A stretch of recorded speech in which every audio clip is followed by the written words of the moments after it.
Salut à tous et bienvenue dans ce nouveau tutoriel. Nous allons voir ici comment créer un filtre pour donner une texture à n'importe laquelle de vos images. Nous allons transformer un tracé vectoriel en dessin réalisé à la main. Et nous allons réaliser un cycle d'animation grâce à une expression After Effects. Regardons un peu le résultat de ce que nous allons réaliser.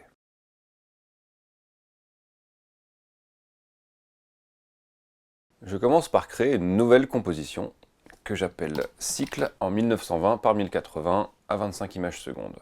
Je crée ensuite un nouveau solide que je vais appeler fond de couleur jaune. Je vais dupliquer ce fond, commande D, et je vais le renommer avec la touche entrée en image. Sur cette image, je vais venir copier-coller mon tracé créé dans Illustrator. Je le sélectionne, copier-coller. Pour qu'on lui donne une matérialité, je vais ajouter un effet génération trait. Je vais le mettre en noir. Je vais lui donner une épaisseur de 10 pixels, une dureté à 100% et je le mets sur fond transparent. Mon cycliste est maintenant prêt. Je vais maintenant simplement animer le tracé de mon masque pour créer un mouvement de rotation au niveau du pied du cycliste. J'ouvre mon masque, je mets une clé sur le tracé du masque, je zoome un petit peu, je me déplace d'image en image pour animer mon masque. J'appuie sur N pour bloquer ma prévisualisation et sur 0 pour regarder.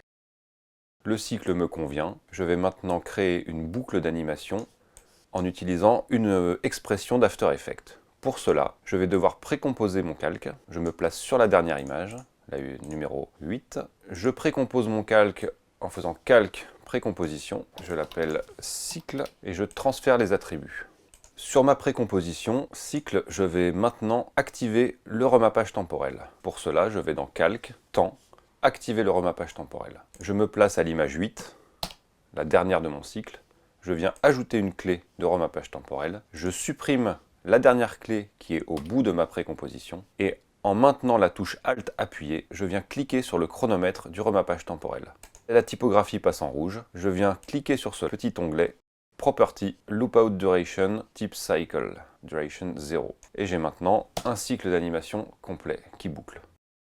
Je vais préparer ensuite ma texture de dispersion. Pour cela, je crée un nouveau solide que j'appelle Texture. Dessus, je viens ajouter un effet bruit et grain, bruit fractal. Je mets l'échelle à 5% pour obtenir un grain très fin. À 0, je mets une clé sur l'évolution. Je me place au bout de la composition. Je mets 10 tours, j'ai maintenant un grain animé très fin.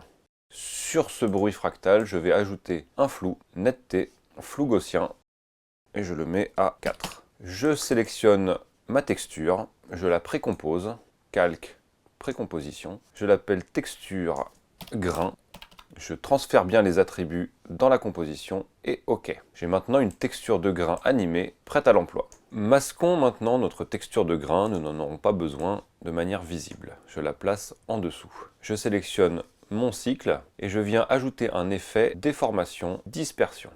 Dans le calque de référence, je viens sélectionner ma texture de grain placée à l'arrière-plan. Immédiatement, vous voyez que le trait subit une déformation qui est proportionnelle à ce calque de grain.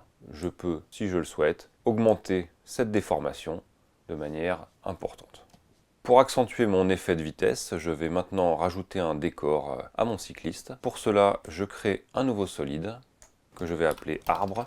Je viens copier-coller depuis Illustrator mon arbre. Je vais venir ajouter, comme tout à l'heure, un effet génération trait que je mets en noir avec la même épaisseur, 10 pixels, 100% d'opacité sur transparent. Mon arbre, je vais le positionner un peu plus haut, comme cela. J'active la position avec la touche P, je place mon arbre sur la droite, je mets une clé.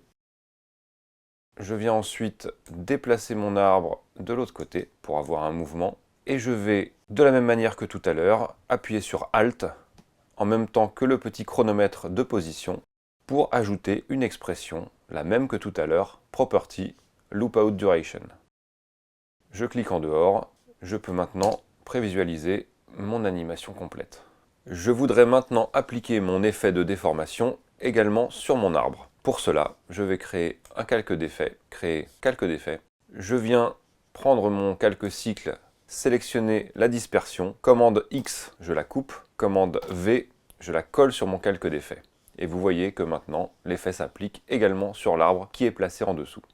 Voici donc le résultat. Merci à tous d'avoir suivi ce tutoriel et à bientôt.